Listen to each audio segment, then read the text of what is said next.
I can hear it, don't worry. Yeah, no, mic has to be there. And probably 2 more games to go, hopefully. Yeah, Gautam, congratulations on the win. Thank you. A big part of the victory was set up by how your team kept Shea Hope quiet in the power play and the first innings, less than 100 strike rate. You used your bowlers interestingly as well. Could you just describe the plan you had to Shea Hope and what you thought of the bowlers' execution to ensure that him being West Indies' highest run scorer so far could operate only at 90? Look, I thought we started off really well, especially when you play this kind of a game of this magnitude. You got to start off really well with the new ball. And Arsh and Hardik, the way they started off in the first 3 overs was really good. And then Aksar bowled 2 overs in the power play, which was again a great job done by him, because it's never easy on this wicket, on this ground, to bowl 2 overs in a power play. But Aksar did that really well. So I thought that we came out of the power play really well. The power play didn't go away from us, which again was very important, because once the power play goes away from you, it's very difficult to contain after the power play. So I thought that once we had the power play in our hand, then obviously we were always in control of the game. Gautam, congratulations Thanks, on the Rico. win. Congratulations for reaching the semi-final. But would you say Sanju really showed West Indies how to do the Gangnam style with his footwork today? Talk to us a little bit about the footwork and the way he accelerated the innings. Sometimes he batted with a strike rate of over 200, then he brought it down. How he controlled. Look, I actually thought that he never accelerated the innings. It was just a very, very normal cricketing shots. I never saw any muscling the ball as well, and that is the kind of talent he has. When you know that you're in control of the game, and you know that you're feeling good, he's hitting the ball really well in the nets, and it's about going in the middle and showcasing that skill that you had. And obviously he knew that the wicket was very good, quick outfield as well. But again, I've always said that he's a world-class player, he's a great talent, and hopefully he can kick off from now, and hopefully we can see a lot more innings like this from Sanju. And footwork? Look, again, the most important thing is that when you're batting well in the nets, obviously you start moving really well, and the last inning was important against Zimbabwe. Yes, people will keep looking at his scores and stuff, but then coming back into the team and then playing that kind of innings of 23-24, I thought must have given him a lot of confidence, because obviously the guy had a tough series against New Zealand, but we always knew the kind of potential he had. And most importantly, I thought that the way he was batting in the nets was absolutely brilliant. So I think we've got 2 guys now, Ishan and Sanju, who are really good for Indian cricket, especially they can keep wickets as well. So I think we've got really good guys, hopefully for the future as well. I can't hear you. Hello, can you hear me? Yep. Taking you from your last answer, like when Sanju was not picked in the 11 in between, so what kind of conversation as coach you had with him to keep him in the right frame of mind? Look, I have conversations with everyone, and the most important thing is the guy who are part of this squad are world-class players, and that's where they're representing the country. And we always knew the talent that Sanju had. 3 T20 hundreds, not many people have it. So we always knew that obviously he had a tough series against New Zealand, so sometimes it's important to give him a break as well, because you want to get the guy off that pressure situation as well. And we always knew that whenever we need him in the World Cup game, he'll come and deliver it for us. And exactly against Zimbabwe, yes, he delivered it for us. We got a start that we wanted in the first 3 overs, and today again, from where he left against Zimbabwe, he showcased his talent, and this is what we expect from Sanju to do more consistently.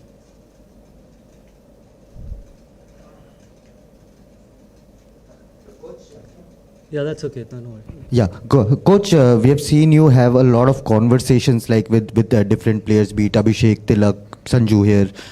When there are a lot of talks around strike rates and how the players are not getting off the blocks like they were doing in bilaterals, what is your role, to tell them not to overcomplicate things, and what are your messages that you give to the One thing players? is very clear, that bilaterals are very different to World Cups. The pressure is different. The competition is different. Obviously, the stakes are much higher as well. Bilaterals, you've got the time to make a comeback, but in World Cups, you don't have a time to make a comeback. And more importantly, yes, people can talk about it that they expect us to play the same brand of cricket what we've played in the bilaterals as well. But you can imagine the pressure the boys go through, especially most of the games are must-win games as well, and sometimes wickets can be tricky as well. During the bilaterals, there were a lot of dew in the second innings as well, but we didn't see a lot of dew during this World Cup campaign. So I felt that it was not only about the strike rates, it's about reading the game properly, and obviously reading the situation as well. and that is something that is going to be important, and the guys did that really well. Even today you saw they're chasing 195. We never felt that we were out of the game. Never ever did we felt in 20 overs that the chase was away from us.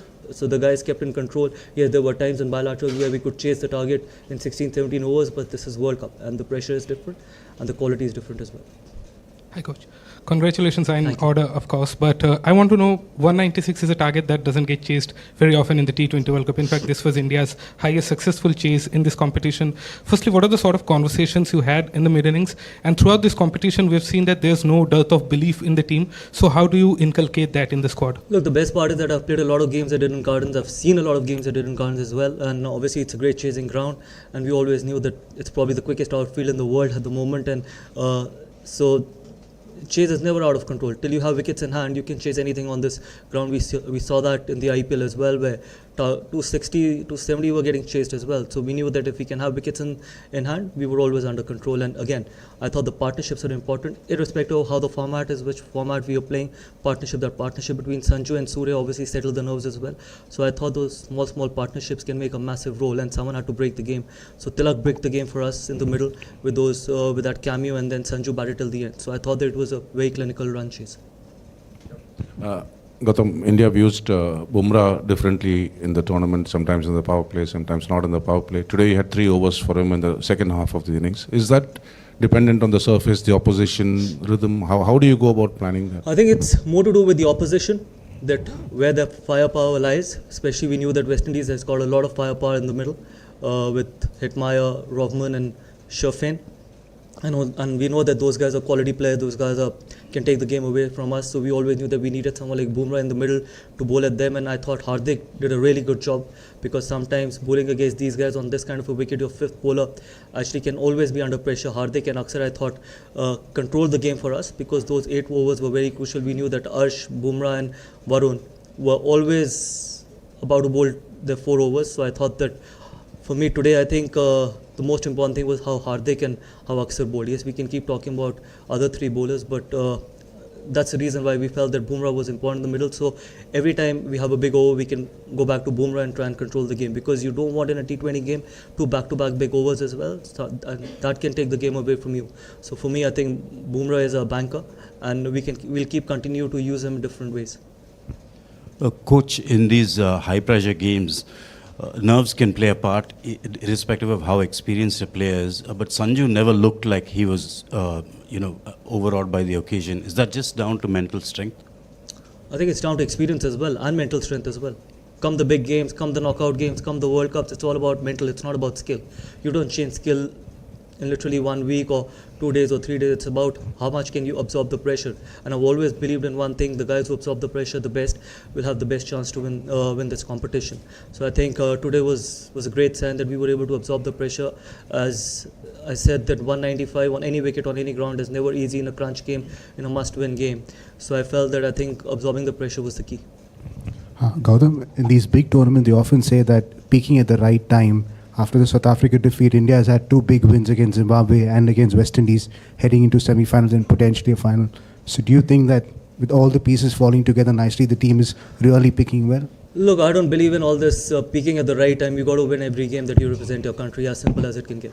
There is nothing sort of peaking at the right time. It's a short tournament. It's a tournament that comes and goes very quickly. So you got to try and play your A game every time. And it's a format like that where you can't take any opposition for granted. So for me, I think all this peaking at the right time, I don't believe in. We turn up playing for the country. We represent 140 crore Indians. So we want to turn up and win each and every game possible. Coach, tactically, if you could just talk about how things unfold in the dugout, because even today we saw a lot of messages going around. You had a discussion with Hardik the over before he got Rutherford out, and he signaled to you after getting that wicket. So clearly he was operating to a plan. And the entry points of batters, because you have 8 batters who can bat in any and every situation. So how do you, as a coaching unit in consultation with Surya, kind of take those calls on when to introduce a batter or to use your bowling? Because you use Varun differently, Bumrah was used differently. So is it more instinct driven, or do you rely on a lot on data and videos to take those calls? I don't believe in data, honestly. I've never seen a data. I don't even know what data is all about. I absolutely do not believe in it, because I feel it's more about instinct. T20 cricket is about instinct and backing your instinct as well.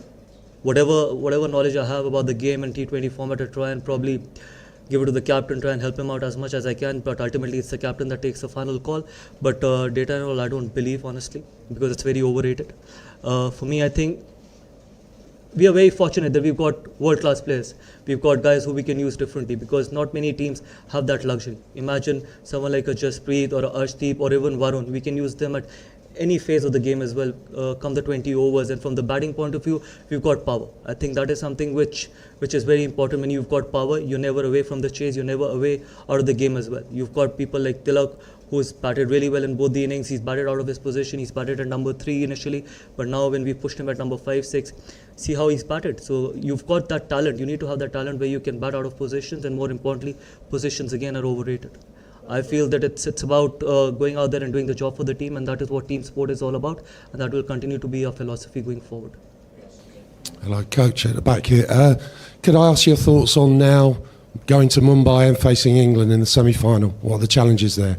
Look, they're a world-class team, they're a quality team, they've got a lot of quality players as well, and we all know that Wankhede is a tough venue, and hopefully I think we can turn up and see that again, another opportunity to do something special for the team, for the country as well, and hopefully we play our best game as well. That is going to be very important, and hopefully we can keep ticking all the boxes, which is going to be important, because we will need a special effort to beat a quality side like England. Coach, congratulations on a splendid victory. You spoke about Akshar, you spoke about Varun, but those two boundaries from Shivam Dubey changed the course of the match. Is the recipe of your success dependent on contributions from everybody? You have created a system where everybody contributes in a little way, and that combines to create a delicious dish. Look, glad you're talking about every contribution, because for too many years we've only spoken about certain contributions. This is a team sport, and this will always remain a team sport. For me, I think Shivam's those two boundaries are as important as Sanju's 90, because if he wouldn't have been able to hit those two boundaries, probably that 95 you wouldn't have even spoken about. So it's not only about 95, yes, he played a special inning, but those small contributions actually helps you win games as well. The big contribution makes headlines. The small contribution, the contribution that can help the team win, cross that line, is going to be very important, and that's why I say that this is going to be the philosophy going forward till I'm there. Thank you.